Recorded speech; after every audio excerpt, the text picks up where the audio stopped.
मी म्हंटल तिला की साधं घरातल्यांना भेटून जाण्याची पद्धत नाही तुमच्याकडे. तुझा भाऊ एवढा आला, तुला एकटीला भेटला आणि निघून गेला. म्हणजे तीच खरं तर माझ्याशी बोलायला आली होती. माझा पारा चढलेलाच होता वंच. पण नंतर तिचं म्हणणं पटलं हो मला. काय? तो अर्ध्या तासासाठी आला होता ना, मग एवढ्या रात्री कसा भेटणार आपल्याला? तोच प्रश्न ना माझा. मुळात एवढ्या रात्री आलाच काय होता तो? ते माहित नाही. मी विचारलं तर ती म्हणाली की तिचा भाऊ इथेच कुठेतरी होता म्हणे, म्हणून श्री आणि ती त्याला आणायला गेले होते. आपल्या घराच्या शेजारी इतक्या रात्री काय करत होता तो? हो ना, मीही समजावलं तिला. तिला म्हटलं तुझ्या भावाला सांग एवढ्या रात्री भटकू नये, तुझे बाबा त्याला काहीच बोलत नाहीत. मग तर म्हणाली की बाबांचं तो ऐकतच नाही. त्यांच्या घरात ना एक माणूस धड नाहीये. हा, एक माणूस धड नाही. संस्कारच नाहीयेत अजिबात. आई नाही, भाऊ नाही, स्वतःला सुद्धा नाहीयेत तिला. वंच, चंद्रहार आणि सोन्याच्या जरीची साडी हा पण विषय काढला मी. कशाला हा विषय काढला असतो इंदुवेनी तिच्याकडे? आता आईला कळलं ना तर चिडेल ती उगाच. अगं बाई, हो का? मला काय माहित होतं. पण आई का चिडतील? अगं इंदुवेनी, सगळं माहिती असून सुद्धा आई गप्प आहे की नाही? ते श्रीसाठी ती तोंडात एक शब्दही काढत नाहीये. पण उगाच वादाचे विषय काढून भांडण उकरून काढण्यात काय पॉइंट आहे? मग तिच्या गप्प बसण्याला काय अर्थच राहत नाही ना. आणि शिवाय ती जान्हवी आणि तिच्या घरातली माणसं हा विषय आईने बंद केलाय. आणि या विषयावर आई श्रीशी कधीच काही बोलणार नाही आता. पण मी कुठे श्रीशी बोलले? एकूण एकच झालं ना, ती जाऊन सांगेल त्याला. हा, ती एकाचं दोन जाऊन सांगणार श्रीला. हो. आणि मग माझ्या श्रीला वाटणार की मोठी आई असं कसं वागली. तरी मी तुला सारखं सांगत असते, कशाला उगाच त्याच्याशी बोलायला जातेस तू? बरं झालं वंच, तुम्ही मला सांगितलं. माझ्या ना मिलीच्या पोटातच काही राहत नाही. म्हणजे मी बोलायला जायचे आणि नंतर मला कळायचं की मी दिलेल्या तांदळाची तिने खिचडीच बनवलीये. जाऊ दे आता, झालं ते झालं. पण आता ह्याच्या पुढे लक्षात ठेव. चल मी बाहेर जाऊन बघून येते सगळं नीट लॉक केलंय की नाही. आलच.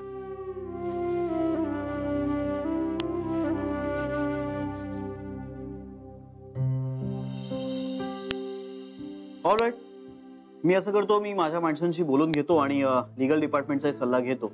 मग आपण पुढच्या आठवड्यात एक डेट फायनल करू आणि मीटिंग करून टाकू.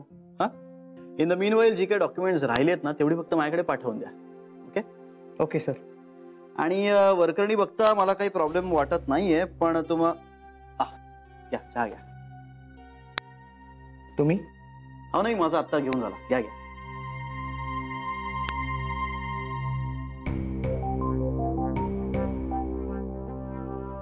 नंदन. हा, काय रे, काय झालं?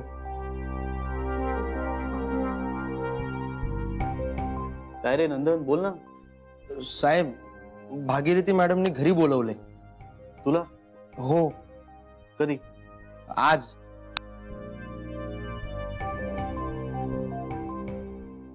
अच्छा, जा ना, जाऊन ये. जाऊ? हो, जा जा. अरे काहीतरी महत्वाचं काम असेल तुझ्याकडे म्हणून बोलावलं असेल. जा ना. ठीक आहे, येतो.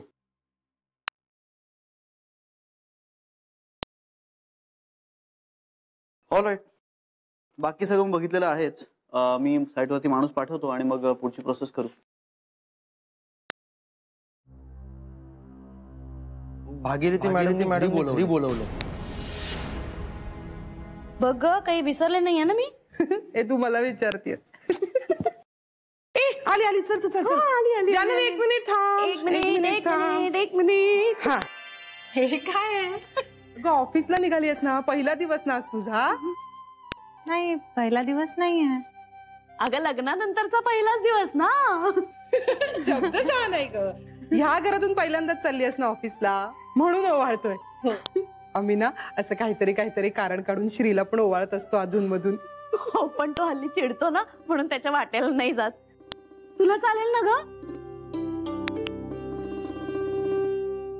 हो हो चालेल. ही शहाणी मुलगी आहे. हो ना.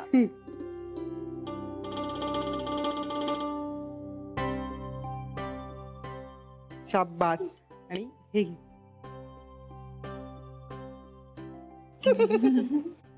पाया. हा, हा इकडे दे. पड पड पड पड. दोघींचा एकच नमस्कार केला तरी चालेल. सुखी राहा. छान मन लावून काम कर. हे घे. ए थांब तुझ्यासाठी डबा. हे घे डबा. पर्स मध्ये ठेव. थँक्यू.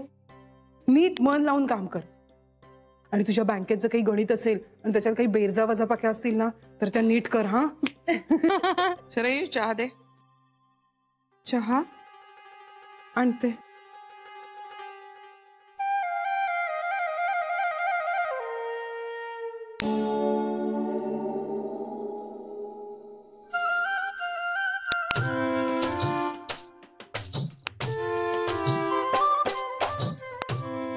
जा तू दे. ऐक माझं दे.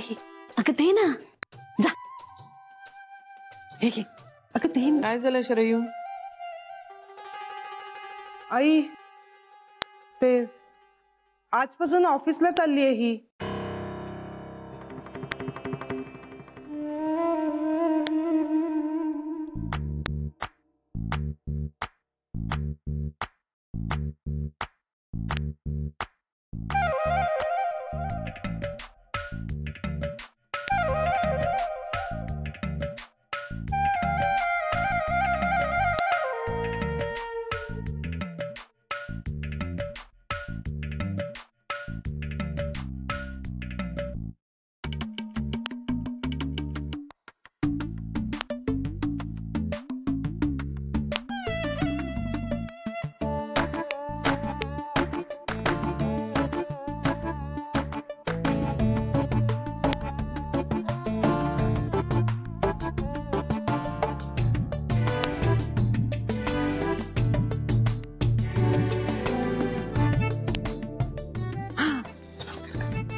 मोठी हो.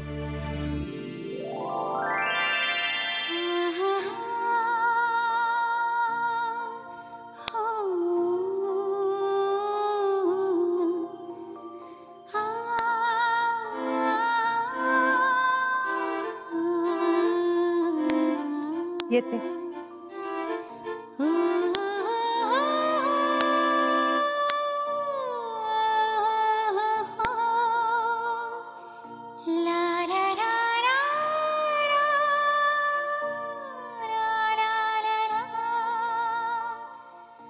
मोठी हो. नीट जा. सुट्टे पैसे वगैरे आहेत ना? हो. नीट जा. खुश झाली बघ एवढी.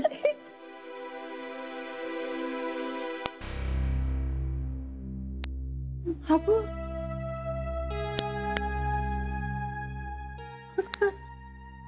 नंदन तू मॅडमनी बोलवलंय. ओ काय नाही. जा तुझा. हा उशीर होईल. जा. Bye bye. येते.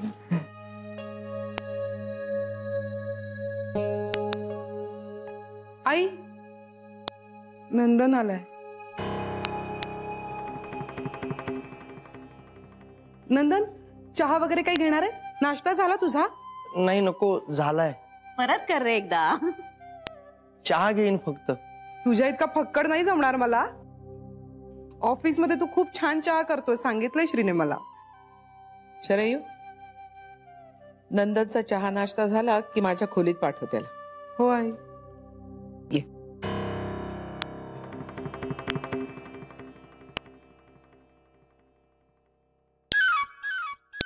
तुला आईंनी बोलावलंय? हो. का रे? माहित नाही. काय केलंस तू? काही नाही केलंय. मग का बोलावलंय? माहित नाही. वाट लागली आता तुझी. म्हणजे 100 भरली तुझी. काही नाही रे टेन्शन नको घेऊ. तुझा मला खूप टेन्शन आलं. आम्ही आहोत ना. चहा आणते गरम गरम तुझ्यासाठी. जा बोल बिंदास.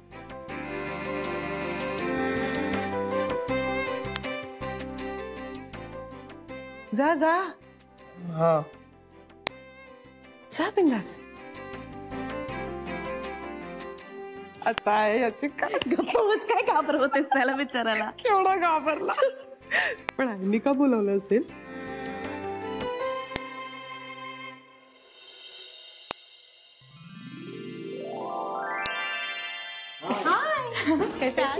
मस्त. हाय कशी आहेस? मस्त. जान्हवी ताई, किती दिवसांनी आलीस? हो ना रे, खरंच आम्ही सगळ्यांनी किती मिस केलं तुला माहितीये? मी पण तुम्हाला सगळ्यांना खूप मिस करत होते खरंच. काय ग, लग्न छान मानवलेलं दिसतंय की. बाकी काय म्हणताय? छान, तुझी सारखी आठवण येत होती ग. हो खरंच. जान्हवी, मला तुझ्याशी खूप खूप बोलायचंय. चल चल चल चल. ताई, चहा आणू? एकदम मस्त कर तुझ्या हातचा. हं, मलाही आण. तुम्हाला आत्ताच दिला होता ना? अरे मला परत एकदा हवाय. काही प्रॉब्लेम आहे का तुला? आणतो. जान्हवी, तू नव्हतीस तर सगळा सावळा गोंधळ होता इथे, माहितीये तुला. कस्टमर सुद्धा विचारत होते तुझ्याबद्दल, जान्हवी मॅडम कधी येणार आहे. आणि मला तर असं झालेलं ना की आत्ता जर जान्हवी असती तर हा प्रॉब्लेम चुटकीसरशी सॉल्व्ह केला असता तिने. आणि किती सुट्ट्या घेतल्यास ग तू. Sorry, I am so sorry. ठीक आहे, तुझं नवीन लग्न झालंय ना म्हणून माफ करते मी. पण आता रेग्युलरली येणार आहेस ना? हो, आलंच पाहिजे. आणि तू जर सुट्टी घेतलीस, रजा काढलीस आणि लग्नाचं कारण पुढे केलंस ना तर मी सरळ जिजूला फोन करीन आणि त्याला सांगेन की खूप कारण सांगते ही. कर नक्की. चल आपण स्टाफ रूम मध्ये बसूया. पण त्याआधी मी फक्त सरांना जरा हॅलो म्हणून येते. हा, सर तुला नावाप्रमाणे बोर करतील. गप्पा बस गीता. ही पुळकेश्वरी. जरा सरांना काही बोललं ना की तुझ्या नाकाला का मिरच्या झोंबतात ग? गीता, बॉस आहेत ते आपले. बॉस हा स्टाफ निंदा नालस्तीसाठी बनलेला असतो. थोडं साधा तत्व कळत नाही तुला? तू नसताना सरांनी मला खूप त्रास दिलाय. अरे बापरे, का? सतत टोमणे, सतत ओरडायचे. सर असं करूच शकत नाही ना गीता. ते तुझ्यासाठी आमच्यावर सतत ओरडायचे. मग टेन्शन्स असतील ग ऑफिसची काहीतरी, म्हणून ओरडले असतील. म्हणूनच पूर्ण स्टाफ तुला सरांची चमची असं म्हणतो, माहितीये? माहितीये. तुला काहीच वाटत नाही त्याचं? अगं त्यात काय वाटायचं, म्हणजे सगळे मस्करी करतात ना. कोणी सिरियसली बोलतं का? आता तू मला सरांची चमची असं सिरियसली बोलतेस का? नाही, पण तू सरांबद्दल कधीच काही वाईट बोलत नाहीस याचा मला राग येतो. आणि मग मलाही म्हणावंच वाटतं सरांची चमची. बरं चल, सरांना हाय म्हणून येऊ का आता? खरं तर नको, पण तू ऐकणारच नाहीयेस, त्यामुळे तू जा आणि लवकर ये. स्टाफ रूम मध्येच आहे. नितीनला मी तिकडेच चहा द्यायला सांगते. बरं चल. नंदन, हा? किती वर्ष काम करतोयस तू आपल्या कंपनीत? 4 वर्ष झाली मॅडम. हे बघ, तू चांगला मुलगा आहेस, प्रामाणिक आहेस याची कल्पना आहे मला. तुझ्या घरी काही अडचण आहे का? नाही, तसं काही नाही. पण मध्ये आईचं ऑपरेशन आणि मोठ्या बहिणीचा ऍक्सिडेंट झाला होता, बाकी काही नाही. मी अकाउंट्स चेक करत होते, तू बरेच पैसे उसने घेतलेले आहेस. हो मॅडम, म्हणजे साहेबांनीच मदत केली. आईचं ऑपरेशन आणि मोठ्या बहिणीचा ऍक्सिडेंट यामध्ये 2-3 लाख रुपये तरी खर्च झाले. त्यांच्यामुळेच वाचल्या दोघी. माझ्या फॅमिलीची खूप दुआ लागेल तुम्हाला. पण मी श्री साहेबांना सांगतोय की पैसे माझ्या पगारातून कापून घ्या, पण साहेब ऐकत नाहीत. म्हणतात तुझी आई ती माझी आई, तुझी बहीण ती माझी बहीण. मी माझ्या आई आणि बहिणीसाठी खर्च केला असं समज. मॅडम, काय झालंय? नाही, झालं काही नाहीये. ते ऑपरेशनचं वगैरे ठीक आहे. तुझ्या भाच्यांच्या शाळेची फी श्री भरतोय ते पण ठीक आहे. पण तू परवा 50,000 रुपये उचललेस, त्याची नोंद का नाही अकाउंट मध्ये? मी 50,000? हे बघ, तुझी अडचण असेल तर घ्यावेत उसने पैसे, त्याला माझी ना नाहीये. आमच्याशिवाय तुला तरी कोण आहे? अरे पण ती परतफेड झालेली दिसली पाहिजे ना. असे पैसे उसने देत राहणं कंपनीला तरी परवडणार आहे का? बरोबर आहे मॅडम, पण मी साहेबांना कितीतरी वेळा सांगितलंय, पण साहेब ऐकत नाहीत. त्याचा स्वभावच तसा आहे. पण यापुढे मी लक्षात ठेवील मॅडम. पण तू 50,000ची उचल घेतलीस कशाला? मॅडम, मी 50,000 रुपये नाही घेतले. श्रीनी सांगितलं मला परवा, काहीतरी ती कॅश दिली ना 50,000ची.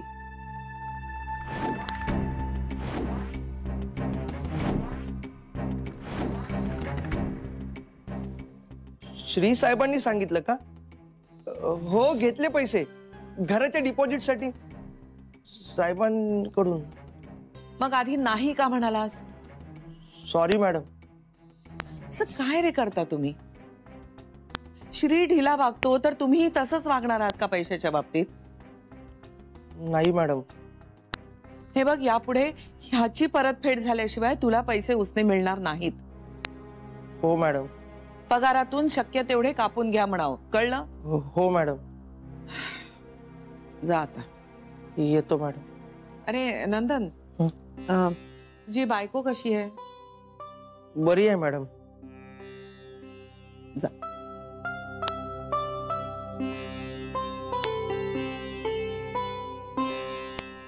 मी काय रिकामाच असतो तुझ्या फोनसाठी. काय हवंय? झुरळांसाठी पावडर आणू? आणतो ना, आणतो. खरंच स्मिता, मला तुझं इतकं कौतुक वाटतं. किती सहृदयी आहेस तू. स्वतः पावडर लावतेस ती लावतेस, वर झुरळांसाठी सुद्धा पावडर आणायला सांगतेस मला.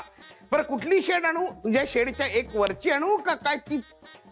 सॉरी नाही, घेऊन येतो पावडर घेऊन येतो. हे नाही, हे बघ, पावडर नाही आणली तर जेवायला देऊ नकोस. बस, नक्की आणतो पावडर आणतो नक्की. हॅलो स्मिता, मीटिंग आहे. हॅलो ऐकत नाही. मीटिंग. हो. प्रत्यक्ष गोखले गृहउद्योगाच्या मालकीण सौभाग्यवती जानवी श्रीरंग गोखले यांचे पाय आमच्या केबिनला लागले. अहो, भाग्य म्हणायचं आमचं. काही या सर, तुम्ही बसा बघू आधी. नाही, आधी तू बस. सर नाही, प्लीज तुम्ही बसा आधी. कमाल करतेस जानवी. अगं, गोखले गृहउद्योगाची मालकीण उभी असताना तिच्या समोर मी बसतो म्हणजे रूढ नाही का वाटणार? सर प्लीज, हा उगाच मस्करी करताय ना माझी. बरं, तू बस. मी बसतो. बस आधी. काय घेणार सांग मला? चहा, कॉफी का कोल्ड ड्रिंक? हो, मी चहा घेणार आहे, पण गीता बरोबर. गीता? ठीक आहे, मग बोला मॅडम, कसं चाललंय? काय सर? अरे सर, अगं मी तुला गोखले मॅडम म्हणालो म्हणजे श्री साहेबांच्या गोखले मॅडम. सर प्लीज असं नका ना हो बोलू. मी असं बोलण्याने वस्तुस्थिती बदलणार आहे का? आणि लग्न झाल्यापासून चेहरा आनंदी दिसतोय तुझा. आता खरी तू श्री साहेबांची पत्नी शोभतेस. मग नाव बदललंय का तेच आहे जानवी? सर नाव? अहो, मी आडनाव सुद्धा नाही बदललंय. कमाल करतेस तू. मी तुला नाव बदललंय का विचारलं आणि तू आडनाव सुद्धा बदललेलं नाहीस. काय ही तुम्हाला नवीन मुलींची फॅशन? नाव बदलायचं नाही, आडनाव बदलायचं नाही. श्री साहेबांना चाललंय. श्रीनेच सांगितलंय मला. म्हणजे श्रीच मला म्हणाला की अगं नाव बदलू नकोस, आडनाव बदलू नकोस, तुझी आयडेंटिटी आहे ती, आणि ती बदलावी असं मला नाही वाटत. वा, गोखले साहेब, मोठा माणूस. सर तुम्ही कसे आहात? हाय, बरं चाललंय माझं. म्हणजे तुला सांगू का, घरी स्मिता, ऑफिस मध्ये गीता. सुटका नाही ग, सुटका नाही जानवी, सुटका नाही. हसू नकोस जानवी. अगं, त्या गीताला कधी येणार ग काम करायला? तू होतीस तेव्हा तू सगळं निस्तरायचीस. तुझ्या ऍब्सेन्स मध्ये सगळं मला करावं लागतं. अगं, बोलायची सोय नाही. जरा काही बोललं की डोळ्यातले नळ लगेच सुटलेलेच, त्यामुळे बोलताही येत नाही. पण सर, आता मी आले ना, तुम्हाला यातलं काही करावं लागणार नाही. Janvi, are you serious? म्हणजे खरंच तू जॉईन होतेस? म्हणजे काय सर? सर मी फोन पण केला होता तुम्हाला, मी बोलले ना. हो, पण म्हणजे तुला हवं तर गोखले गृह उद्योगात सुद्धा काम करू शकतेस. मला माझ्या कॅलिबरवर मी मिळवलेलं काम करायचंय सर. बायको म्हणून मिळालेली सवलत नकोय. जानवी, पण हे काम करणं आता शोभेल का तुला? का नाही शोभणार? म्हणजे काम काम असतं ना सर, आणि मला गरज आहे कामाची. काहीतरीच काय जानवी, तू बहुतेक थट्टा करतेस माझी. अगं, तुला कशी कामाची गरज असेल? नाही हो सर, थट्टा नाही करत आहे. माझ्यावर माझ्या फॅमिलीची जबाबदारी आहेच ना, आणि लग्नानंतरही मला आई बाबांची जबाबदारी घ्यावी लागणार आहे याची श्रीला सुद्धा कल्पना आहे. आणि आई बाबांची जबाबदारी घ्यायला नोकरी तर करावीच लागणार ना. हो, बरोबर आहे. म्हणजे तू सिरियसली बोलत होतीस तर? का सर, काय झालं? नाही, काय नाही. आता काय करावं बरं? काय काय होईल याचा विचार करतोय मी. म्हणजे? नाही, काय आहे जानवी, तू आता नुसती बँकेची एम्प्लॉई नाहीयेस, तर आमच्या सगळ्यात मोठ्या कस्टमरची बायको आहेस तू. त्याने काय फरक पडतो सर? नाही, फरक कसा नाही जान्हवी, म्हणजे मला कळणार नाही ना मी तुझ्याशी कसं वागू. म्हणजे बँकेची एम्प्लॉई म्हणून वागू की मिसेस गोखले म्हणून वागू. सर मी तुमच्या समोर तुमची एक एम्प्लॉई म्हणूनच बसले, गोखले गृहोद्योगाची मालकीण म्हणून नाही. नाही मला अगदी खात्री आहे जान्हवी की तू काही मालकिणीसारखी वागणार नाहीस. पण मग सर तुम्ही पण मला तसे नका ना वागवू. ठीक आहे, राहिलं. हे बघ, तू परत येतेस याच्यातच मला आनंद आहे. Thank you sir. चला चला चल चला, वेलकम बॅक. लवकर कामाला लाग ग. गीतानी करून ठेवलेले बरेच घोळ तुला निस्तरायचे. ती तिचं काम नीट करेल हो. जान्हवी, दिवसा ढवळ्या स्वप्न नको दाखवूस ग. मनाला वेडी आशा वाटत राहते. काय हो सर, तुम्ही पण ना त्या बिचारीला सारखं. बिचारी? अगं जान्हवी, तुझी मैत्रीण आहे म्हणून तू वाटेल ती विशेषणं वापरशील का? बिचारी काही या सर, येते मी. हो, हे बघ, झुरळाचा फोन आला असणार पावडरची शेड सांगायला. हॅलो, अरे स्मितुडी, आत्ता संपली का मीटिंग? हो, 2.25 मिनिटाची छोटीशी मीटिंग होती. बोल बोल बोल, तुलाच फोन करणार होतो. हो, अगदी असंच घर हवं होतं मला. या बरं, फक्त मला एकदा माझ्या बायकोशी बोलून घेऊ देत आणि then I will get back to you. Okay? Yeah, thank you so much. Thank you साहेब. थँक्यू नंदन. अरे नंदन, हा, तुला आज आईजीने घरी बोलावलं होतं ना? काय झालं? कशासाठी बोलावलं होतं? तसं काही नाही नंदन, कशासाठी बोलावलं होतं? काय झालं? अहो, काही विशेष नाही साहेब. नंदन, परत तेच? अरे सांग ना. अरे देवा, साहेबांना सगळं सांगायचं म्हणून आलो, पण तेच जमणार नाही. उगा साहेबांनी भागीरथी मॅडमला सांगितलं तर त्यांना वाटायचं की मीच चुगली करतो. त्यापेक्षा नकोच. साहेबांना कळेल तेव्हा कळेल.